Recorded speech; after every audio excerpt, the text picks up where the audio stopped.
Hello and welcome to the Today's Homeowner Weekly Podcast. We're here to help you with the challenges we all face as homeowners. I'm Danny Lipford. And I'm Joe Truini. And each week, Danny and I are here on the podcast to answer any and all home improvement questions. And we want to hear from you. Send us your questions or comments at todayshomeowner.com/podcast. Today's Homeowner Podcast is brought to you by The Home Depot. How doers get more done. From installing a smart garage door opener, to installing a bathroom faucet, to removing a tree, the Home Depot believes you can do anything, especially the things we have how-to guides for. Visit HomeDepot.com for thousands of tips, workshops, and ideas for projects, big and small. The Home Depot app, how doers get more done.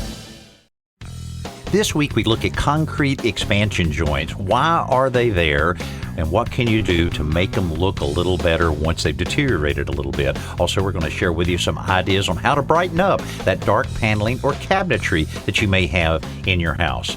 Also, everybody's looking for ways to eliminate wrinkles. No, not those kind of wrinkles. The wrinkles in your wall-to-wall carpeting, that's a lot easier than taking care of those other wrinkles. We'll tell you exactly how. Also, reducing the time it takes for your dryer to dry your clothes is going to save you a lot of money on your energy bill. We'll tell you how. How about a simple solution, Joe? All right, Danny, I have a safe, non-toxic way to block out pests and rodents and creepy critters from getting into your house. Okay, sounds great. Let's get going. We want you to reach out to us anytime. You can pick up the phone and call the Today's Homeowner Hotline. It's a 24-hour-a-day, 7-day-a-week opportunity for you to let us know any question that you would like for us to answer, or if you have a comment for something that you would like for us to cover, pick up the phone right now. 800-946-4420 is the number. And of course, we love to get emails and appreciate all the great emails we've gotten this week. You can send us one right now or anytime at todayshomeowner.com/ask. Also, want to remind you about all of our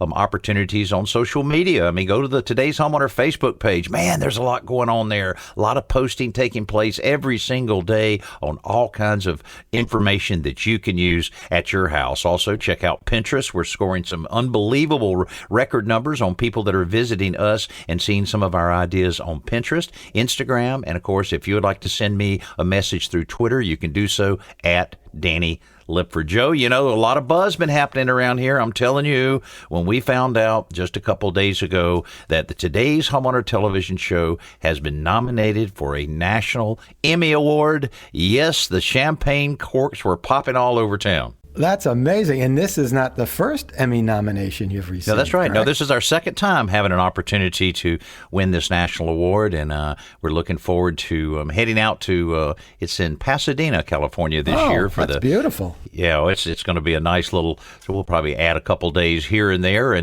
But the tricky part is, who's going with me? Boy, everybody around the office sure is. They're treating me really good right now. Had somebody wash my truck the other day. No, I'm kidding. But we'll have to decide on exactly our contingency that's going out there. But it'll be a great time and very exciting that we're being recognized. And this is actually one of the technical areas of the Emmys about multi-camera editing. And this is, which is a tricky thing. And of course, you know that Brad Rogers in our office is instrumental in a lot of the editing that takes place, particularly on the Today's Homeowner television show. And this happens to be the one that they're using to judge on is the shows we did down in my hometown of Marianna, Florida, the big community service project we did down there on Lafayette Landing. And it seemed to resonate well with the judges as far as because they had drones flying in the air. They had GoPros on shovels. They had camera over here. They had one up on we had a lot of multi-camera situations going on there. Yeah, I wonder if when the guy invented GoPro, for like jumping out of airplanes and skiing down mountains, did he ever figure that someone's going to mount one on a shovel to give you that perspective? But GoPros are everywhere. And when we shoot Simple Solutions even, we use the GoPro sometimes where, another camera doesn't fit in there. And, to Scott and Brad, who I work with very closely on those Simple Solutions, they do a great job and it's well-deserved, this nomination. Well, I appreciate that, and looking forward to seeing what happens when we head in. There's kind of funny, some of the other people in the category, the bold and beautiful. Really? The soap Is opera. that you and me? Or is that, That's what I was are wondering you when I bald first or read are you it. beautiful? I always get that mixed up. And the same category that we're competing against here, Kelly Clarkson and the Kelly Clarkson Show. That's all studio stuff. That's easy. Yeah, I know it. Well, that's what I said. Let's see her with a shovel and a GoPro.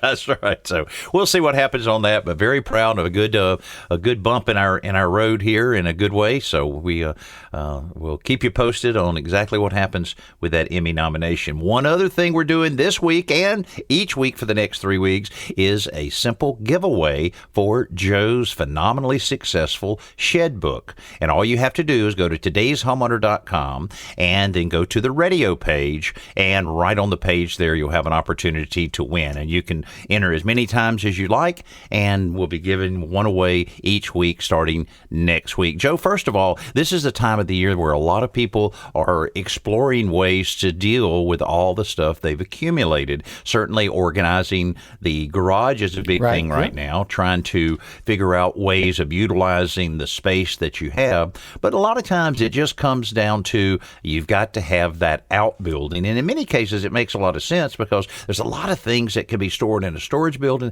that should never be stored inside the house, like, petroleum products, different chemicals, and so forth. But first of all, tell everybody, I thoroughly enjoyed reading the Shed book, and you really, you dug into a lot of things that are the most common questions that people ask. But just kind of give an overview of that book, because some people might not want to wait for a contest and might want to go right now and purchase that.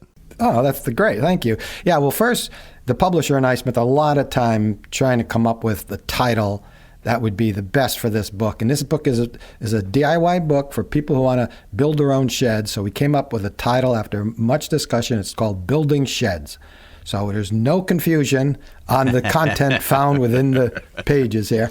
It's a very straightforward book. It's the third shed book I've written, so I'm getting the hang of it here. It starts off very quickly. Most people want to get into building sheds, but the first chapter or two are about shed building methods, the construction methods, and then shed building products, meaning, siding and windows and roofing and all the things that go into building a shed. And then we go step by step. We built 5 sheds from scratch. Most shed building books, they have lots of pictures of pretty sheds and a couple of photographs here and there, but they don't really show you how to build one. So we have step by step, and it goes from an 8x10 garden shed, that's part greenhouse, which is kind of cool, all the way up to a 14x20 post and beam, almost barn. It's a beautiful, beautiful shed. So in any case, and then the other 3 fall in between. They get progressively larger. So any size yard, any size storage requirement you have, hopefully one of these sheds will help you. And there are dozens of photographs, dozens of illustrations. I think the book is about 220 pages, so there's plenty in there. And I'm thrilled to be able to give away 3 of them. And if we get the name of the people and they want me to sign it for them, I can. If they want to give it as a gift to someone, just let me know what name they want on there, and I'll be happy to sign it. And I'll ship it out right from here. Now, where could somebody go right this minute and buy it? There's a lot of impulse buyers out there that say this is exactly what we need, or as you mentioned, a great gift idea. And Father's Day is right around the corner. Where could they go right this minute, Joe? Sure, they can go to Amazon, of course. They can go to the publisher. It's Taunton Press here in Connecticut. Pretty much anywhere you find books. I think I'm not sure how many other bookstores are carrying it, but if you just go online, you can find it. And it's simply called Building Sheds, and or you can just type in my name, and all the books I've written will pop up, and all the articles as well, including most of the work I've done with Today's Homeowner. But yeah, it's pretty easy to find. And again, your opportunity to win, you can go right now to todayshomeowner.com, go to our radio page, and you'll see it right on the front of the page there on what you need to do to enter. Very, very simple. So best of luck to you on that. And Joe, we appreciate you providing those. And certainly there's so many situations with the sheds. And a shed doesn't have to look like an afterthought. If you follow some of the suggestions and tips that Joe has in this book, it can really blend into your yard a little, very well, kind of accenting some of the colors on the shed, to complement what you have in the house. And of course, landscaping never hurts. Never hurts at all. And we touch on all that, I also talk about the different features you can add to a shed. And the other thing I stress is outbuildings don't always have to be for storage. That's what everyone needs, of course, and that's the most common use, but if you want a writing studio, a music studio, someplace to do artwork, or even as a kid's playhouse, there's a lot of good reasons to build a shed. Pam is on the line right now. Pam, tell us what's going on around your house there, and welcome to the show. Oh, thank you. Yes, my house is like 70 years old, and in between the garage space, the garage flooring, they put about a 1.5 foot piece of slab of concrete. Uh-huh. And in between those two is an iron bar that is now, because it's 70 years old, rotting away. Unfortunately, only half of it has rotted away. The other half is rotted, but it's still intact. So it's coming out in chunks. That seems unusual. Expansion joints or dividers like that generally are made of a material like wood or some kind of composite material that'll allow that concrete to expand and contract a little bit. Certainly iron does very little expansion and contraction, so kind of an unusual scenario for that. Is one slab a little older than the other possibly? Well, it's all one slab. It's all, the main garage, and then there's the iron bar in between. And it's just one piece. I have a single garage. It's not a double. Uh-huh. Mm-hmm. But half of it is just all gone, and the other half is you. rusted, but it's still in place. Okay. Well, here's what you could do to make it look a lot better and also serve the purpose that expansion joint should be serving. But it sounds a little barbaric to fix it like this. What we would normally do in a situation like this is take something called a side grinder. There's a number of other explanations of this type of power tool, but basically it'll have an abrasive blade on it that's 5 or 6 inches in diameter. And boy, you put on the gloves, the glasses, the face mask, everything you got on the safety rack before you grab this thing. And then you actually would cut the top 3/4 of an inch off of whatever's left there. You want to be able to get a 1/2 inch or 3/4 inches cut down below the surface of the slab. And that can be a little tricky and a little bit labor intensive to do. And of course, this can be rented very easily. And then once you cut that out and remove that, then of course you clean out that gap very well, and then you fill it with a concrete repair caulk or an expansion caulk material. And basically this will fill in that void, and you'll want to just make it nice and flush with the slab. And then once it dries, it remains a bit pliable so that during those changes in temperature and the movement of the slab, it won't cause it to crack like if you put mortar or concrete in that. So you might be able to find a handyman or even a remodeling contractor that would be able to work that in to do that exact project for you. But I would really ask around with a lot of your friends and neighbors and such on someone that's a handyman that's done a lot of projects like that. It'll be something that they would be familiar with. Okay, And another thing I've recommended to people, and this has worked really well as a recommendation, is to call one of your local realtors. The realtors deal with closings all the time and all of the different odds and ends that come out of home inspection. So if you know the reputable realtor around your town and so forth, call them and say, hey, you got a couple names of handyman. I guarantee you they have some that they use and they work very well. And just hit those phones hard and you'll find someone that can solve this problem for you. Sounds good, Danny. Okay, Pam. Well, thank you very much, and we appreciate it. We hope you have a great week. Thank you. You too. Okay, thank you. Joe, that seems a little odd, doesn't it, that there would be metal in there if it's serving the purpose that it can, an expansion joint should serve. I wonder what the scenario is there. Yeah, she said it's a bar, so I was thinking, is it a rebar or is it?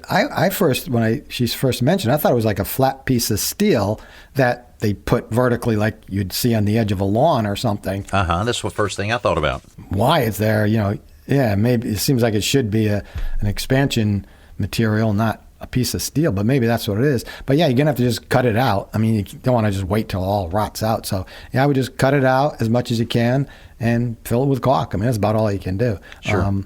Fortunately, the issue isn't with the slabs.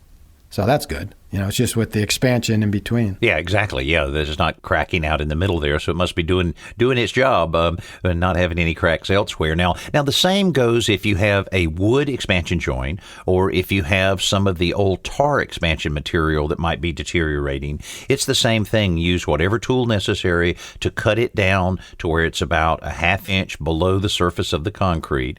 Then, if it's a bigger void, you can use backer rod, which is a foam type material readily available at Home Depot that you can force down into the crack and then put the caulk on top of that. That's what it's made for, to fill in some of those voids. But it is a good idea on any of those expansion joints on concrete, whether it's your patio or your driveway or sidewalk, to prevent that water from filtering down through there. Now, it may take a long time before it affects the concrete that with the cracks, but if you're not filling those expansion joints up and a lot of water's going underneath there, and particularly if you're in a northern area that you'll get water there that will freeze, you can get a lot of problems there. So very easy to head off that potentially expensive repair by doing something very, very simple right now. Yeah, I was going to say, and the other option for filling joints like that, as long as it's relatively level, is there's a company called Sika, S-I-K-A, that makes professional grade products, and you can get them at Home Depot, and they have a self-leveling caulk that works perfect for this because you lay it in nice and thick, and that's it, and it just will level itself out. You don't have to tool it or smooth it or anything. And then the other trick I learned from a contractor is if you sprinkle a little bit of sand on top of it before it's completely dry, and then just use a leaf blower and blow it once it's dry, blow off the excess sand, that joint will kind of blend in a little bit with the surrounding surface, the concrete, because it has now a little bit of sand on it. So either way, though, it's the tip here, though, is use something flexible. Not a piece of steel, certainly, as Pamela had.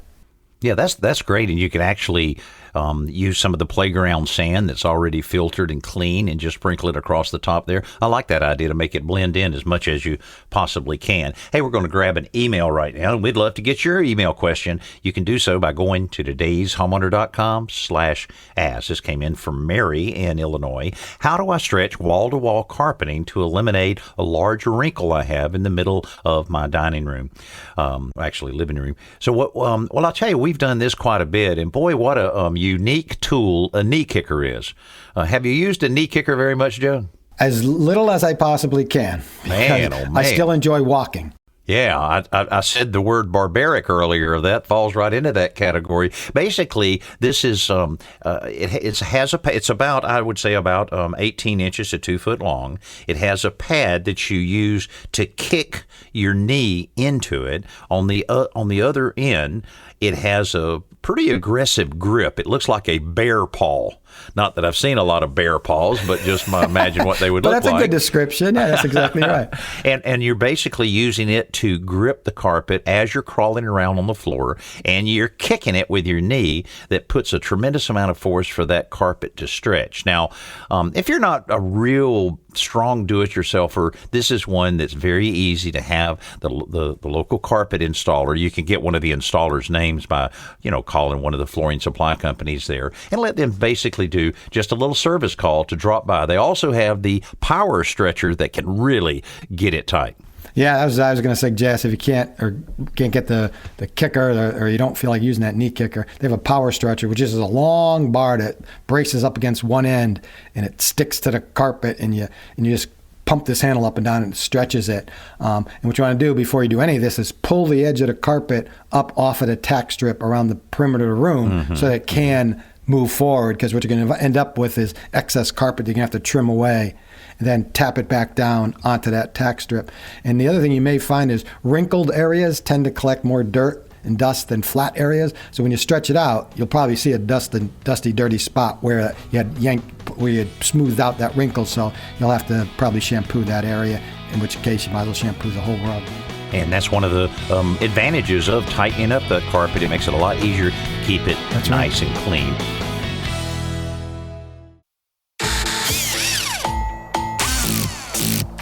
The sound of you doing is music to our ears. Order on the Home Depot app and get convenient delivery, so you don't have to stop doing when you need something. The Home Depot app. How doers get more done.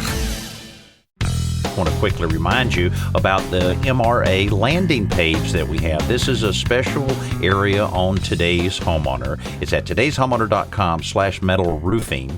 And we're put together a lot of articles, a lot of videos to answer your questions about roofing and about the advantages and benefits of using a metal roof. I mean, we talk about some of the 7 essential questions you need to ask before replacing the roof, and also re-roofing and roof replacement, how to make the right decisions to change, to be able to save energy as well as money. And we also knock down a lot of the metal roofing myths about, things, how expensive it is, different aspects of it. So go to todayshomeowner.com/metal roofing to find out a lot more. It's time for our Best New Product segment, brought to you by the Home Depot. How doers get more done. Now, whether it's a string of lights over your patio, a fountain and a water feature, or a holiday light display, controlling electrical devices outdoors can be a real challenge. You forget to turn them off, or you remember as after you've gone to bed, you're outside unplugging them in your pajamas. The neighbors are entertained, but you're not very happy at this point. The Defiant Wi-Fi and Bluetooth-enabled outdoor smart plug solves this because it allows you to control an outdoor device through the Hub Space app from wherever you are. It uses your existing Wi-Fi network or Bluetooth control when your Wi-Fi is not set up or if the network is down. There's no hub required, and it's compatible with Amazon Alexa and Google Assistant, so you can use your voice to turn the devices on and off at any time. Plus, you can preset your on and off schedules in the app so that you never have to worry about remembering to turn everything off. So you can check out the Defiant Hub Space outdoor plug by going to homedepot.com. Hey, want to remind you how you can reach out to us here at Today's Homeowner. You can send us an email anytime, todayshomeowner.com/ask, or you can pick up the phone and give us a ring at 800-946-4420. That's what Carol did in Alpharetta, Georgia. And Carol, we're going to try to help you with a few ideas here, and welcome to the show. Well, thank you. It's great to be able to be connected. Good. Tell us about some of the questions that you have here and some of the ideas that you have to kind of brighten things up inside the house. And we appreciate you sending the pictures. It's a type of scenario I have seen many, many times where it's absolutely beautiful, but you as the homeowner might be getting a little tired of some of the stained wood. Well, it's interesting. So a couple of years ago, I got on a crazy bend, and I actually sanded down all my kitchen cabinets and restained them to a lighter color because they're dark. I think the wood is provincial, the original wood from the house. Mm-hmm. I repainted the walls, but the floors are hardwood, and the trim around the windows, around everything, the door frames, we have French doors that lead into a sunroom. That's all the dark wood, and personally don't like it. And I'm not sure. We have beautiful paneling. It's, in our den. My husband doesn't want me to touch it, and I know if I start, that's it. I'm going to be in trouble. So it's not pretty. Then I'm going to be midway through, and then I'm going to be saying to myself, why did I do this? So I'm just trying to figure out if there's a way maybe to either pull the trim down and restain it a lighter color, if that would work. I mean, I'm not quite sure what to do. Okay. Well, I mean, there are a lot of ideas there and a lot of different ways to go on it. Of course, the serious part of it is once you paint that stained trim or stained paneling, you really can't go back on that. That has to be a real commitment in order to do that. And you've already done pretty good. I assume those walls, were they a paneling at some time that you painted over, or was that drywall? No, that was drywall. Okay, good. That wasn't good. paneling. It's just the wood below and then the wood near the fireplace. Okay. Well, I know Joe has some great ideas on this, but I'll say that one of the things that you might consider here is just simply to paint some of the wall around the fireplace, because that fireplace kind of blends right in right now. And if you can put, more paint on the paneling on the walls, but save the actual mantelpiece and the areas that go down vertically from the mantle, that whole surround, leave it stained, maybe just lightly sand it and put another coat of varnish on it. But probably the hardest thing to do would be to try to lighten this trim, because that essentially means stripping all of it down. But Joe, what would you do? Let's point Carol in the right direction here. What would you suggest that she try? Considering I'm doing it. That's right. Considering you're doing it. That's right. If you've already stripped cabinets and repainted them, you'd certainly do this. And I agree with Danny. The first thing I thought is to paint that fireplace wall a lighter color, and possibly even the fireplace mantle. And as far as the trim around the windows and doors, even the crown molding, I never recommend removing trim to change the color of it. If you're going to remove it, it's to replace with new, or if you just don't like it, you can remove it. So I would leave it in place and I would paint it. I'd clean it really well and paint it a light color. You'd be surprised how just that alone will brighten up that space a little bit more. And that would be okay if I don't touch the other dark paneling around below. Yeah. I mean, you can always repaint the whole room. Sand that some? The molding itself? Yeah, before I paint it. No, I would just clean it really well. If there's some rough spots, you can lightly sand it, clean it with TSP, trisodium phosphate diluted, and just get it good and clean and dry. And then you might have to put a primer on it, or try a paint that has a primer in it already. And you can certainly paint right over stained wood. There's no issue with that. So that's what I would do. Now, what if I didn't? So around the fireplace, that's all that dark paneling, and that goes floor to ceiling, right? Right. Yep. You're saying to paint that around the fireplace, and then maybe paint the brick on the fireplace, because that's got crown molding in the fireplace. Yeah, that's all right. Well, I would start by painting the wall and see if that lightens it up enough, the space up enough. Then you can leave the mantle the way it is, but you can certainly paint it. Yeah, you can paint the mantle. I think I would actually leave the mantle just like it is, and then and leave the crown molding stained.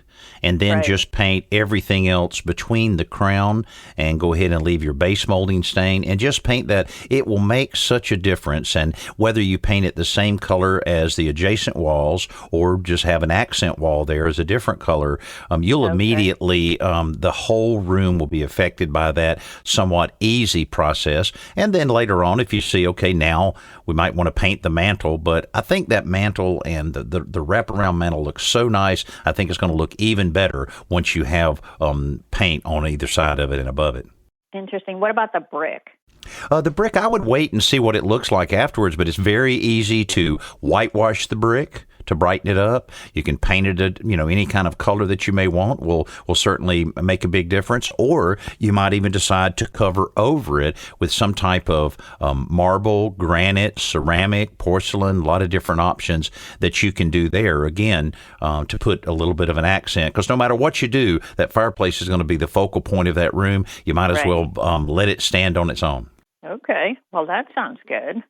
And then as far as the walls behind the fireplace, then I don't need to sand any of that.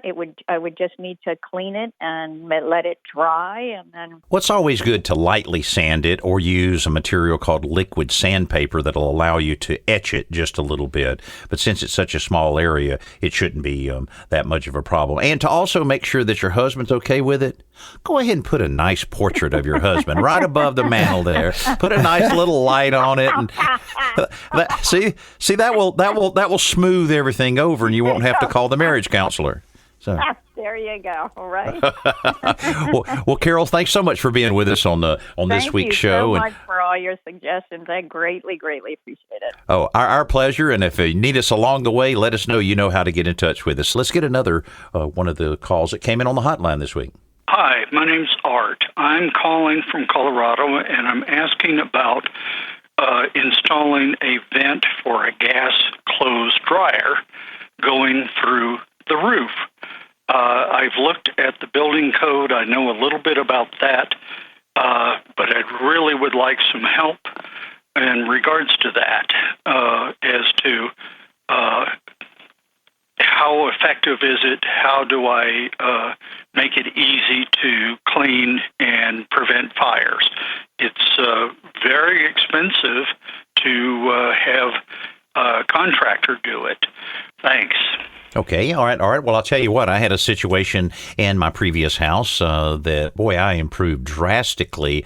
But because, first of all, originally the piping for the dryer went down through the slab and to the outside. Well, it was about 35 feet long. And anytime you're venting anything, whether it's an exhaust fan or a dryer vent, range hood, anywhere, the shortest distance on your vent makes it more effective.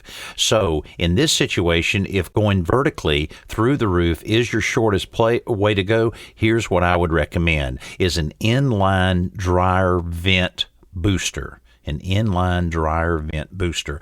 I had a vertical rise in my exhaust from my dryer, and you think, okay, it's hot air, it's going up. Well, it does, but it's heavy, so it needs a little boost, and you can do that by putting an inline booster fan in. They cost a little over $200. The one I used was from Fantech, and you put it in place, you wire it up, and then what happens is it does not turn on until the dryer kicks on and moves air through it. The minute it feels and senses that air coming to it, it turns on and it boosts that hot, moist air right to the outside. It's amazing. We were like dealing with an hour and a half to an hour and 45 minutes for a dryer cycle. The minute we installed this Fantech inline booster fan, it went down to 45 minutes. So I was saving a significant amount of money on my utility bill, and it just worked great. I would get up on the roof and clean it from the roof side about every, I don't know, maybe every 2 or 3 years.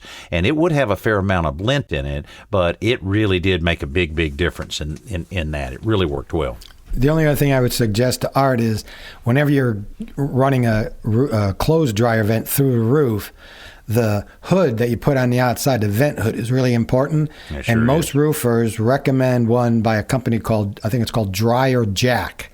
And the reason you want to create as little resistance as possible, as Danny was mentioning, because you want this air to flow out as smoothly as possible.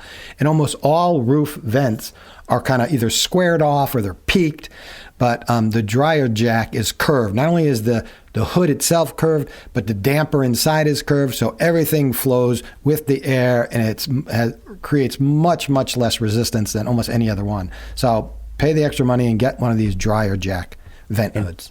And Art, all you have to do in installing this Fantech inline system is either wire it yourself or have an electrician. Just it's a very simple, 120 volt connection to that, and you don't have to have any switching or anything else. You wire it hot because it's only going to turn on when the dryer calls for it. So you can save a lot of money on that. And even though the Fantech inline thing's a little over $200, and then the special cap that Joe mentioned, which is extremely important, but you want to make sure there's no resistance to that heat going out of the house. It's just so key that you don't have any problems whatsoever with that. That way you can drive the cost down. It's going to be safer, and then you have access. This is all assuming you have access to that vent in your attic space. And you get it set up one time, and you pretty much can forget about it. This is where we check in with our buddy Joe Truini for our simple solution. All right, Danny, here's a safe, effective way to block out pests.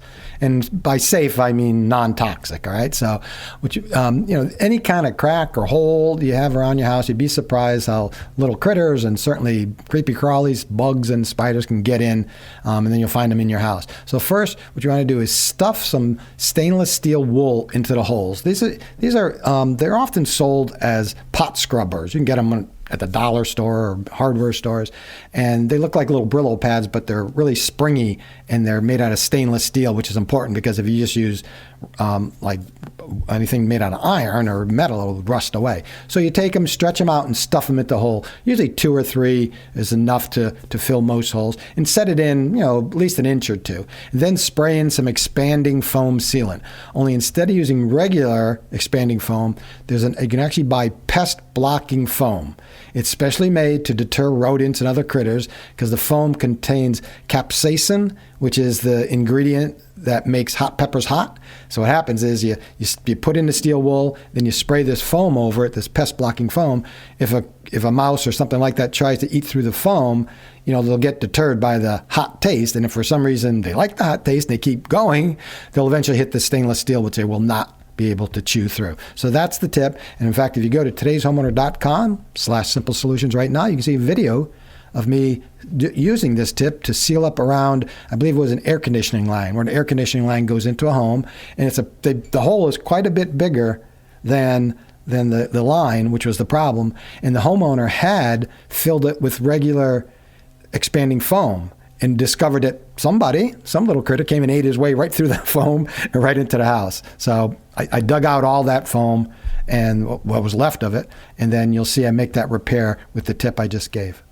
Yeah, that's a great idea. And you think about being able to, seal it up for energy efficient aspects of things and the benefits of that, but then to put a barrier up against some insects, that's also a really, really good idea. And by the way, 1 can of this foam, I mean, you'd probably never use it up if this is the only use you had, because it took literally 2 or 3 little squirts. Maybe, I don't know, it probably didn't even hardly empty the can at all. It was way more because, of course, you put in a golf ball size bit of foam and expands to like a basketball size almost, So, it's always going to expand and come out and look kind of ugly. Just let it dry, and then just saw it off with almost anything, a sharp utility knife, a hacksaw blade, almost anything, and cut it nice and flush with the outside of the house. Or I'll tell you, that serrated blade on your wife's cake knife really works well. I mean, don't let her see you use it. Don't let her. I mean, you kind of have to, sneak in, get it, then just cut it off, and then, rinse it off a little bit with the garden hose before you put it back in the drawer.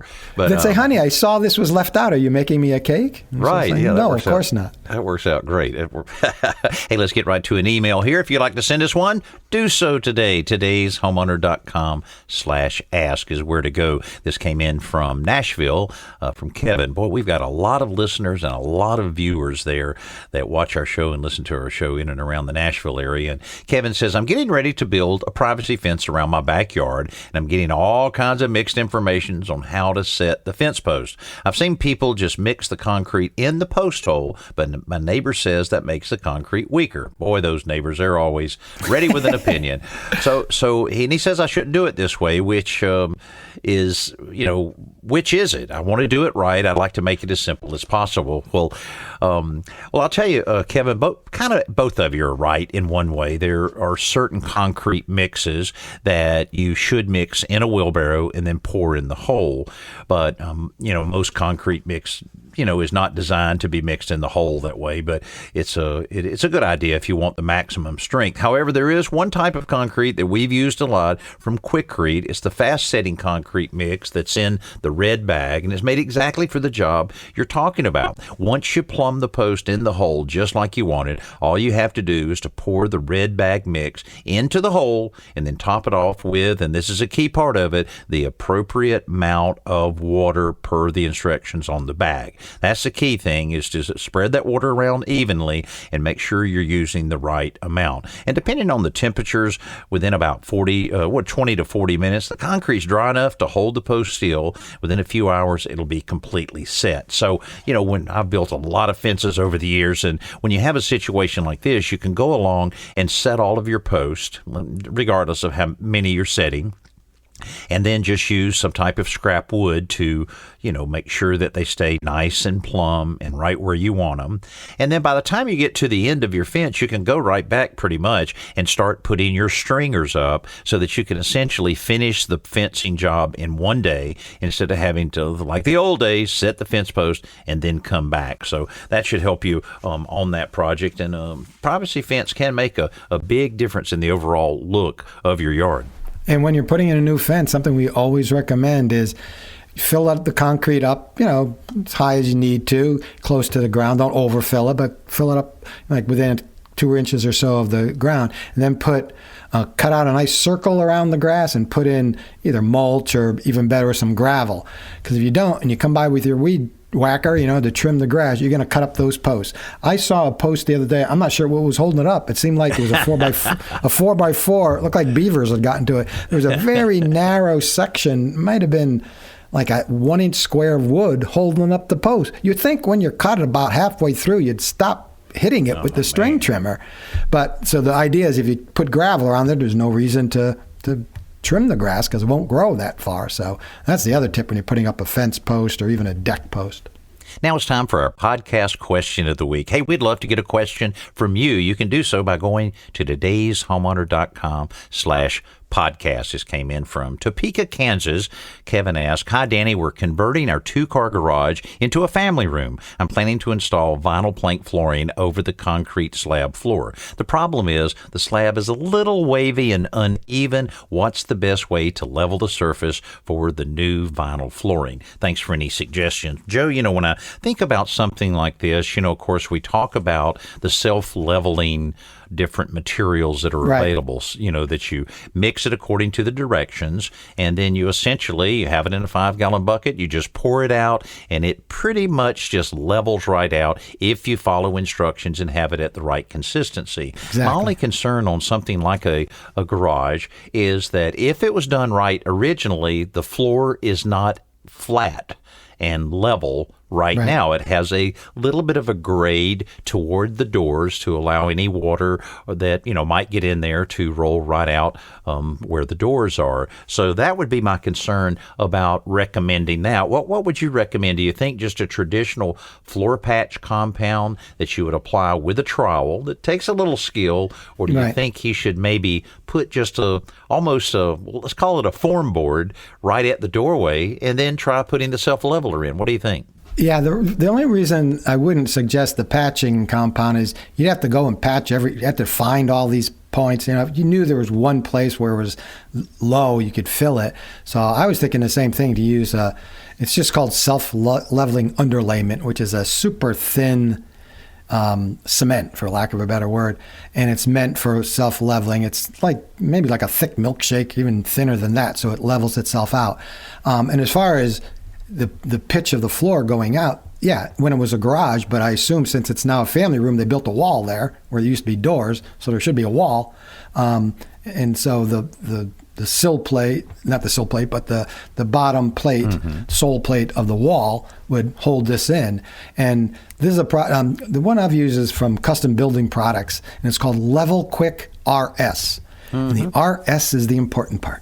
And I discovered that stands for fast setting, and that's what you want. It dries in less than 4 hours, depending on the situation, the humidity in the air. And it can be feathered out to like a thin feather edge, meaning to 0. And you can pour it as thick as, I think, if I remember correctly, 1.25 or 1.5 inches, maybe even. In a case like this, you probably won't need much more than 1/2 inch, I would think. I don't think probably this is going to be that wavy, right? So you just pour it out. Now, the other thing that most people don't do, even some professionals, Custom Building Products recommend, they have a primer. It's called Level Quick primer. And you pour that out first, and let that dry, and then you put down the RS, the underlayment, the Level Quick RS. And what the primer does, just like any primer does, it helps this new thin layer of concrete bond to the slab. And all that's really important because some of this is going to be really thin. So that's what I'd recommend, those 2 products. And you'll end up with a perfectly level, smooth floor. And Kevin, to find out more about what Joe's talking about, you can go to custombuildingproducts.com. They're great friends of ours. We worked with them a lot, and they are serious about producing some really good materials for leveling and just about anything that you need along those lines. We appreciate that question. And again, if you'd like to send us a question, you can do so by going to todayshomeowner.com/podcast. Well, that pretty much wraps up our podcast for this week. We continue to appreciate all of the great reviews that we've gotten, and hope you'll keep coming back listening to our podcast each and every week. I'm Danny Lipford, along with my buddy Joe Truini. Thanks so much for being with us here on this Today's Homeowner Podcast.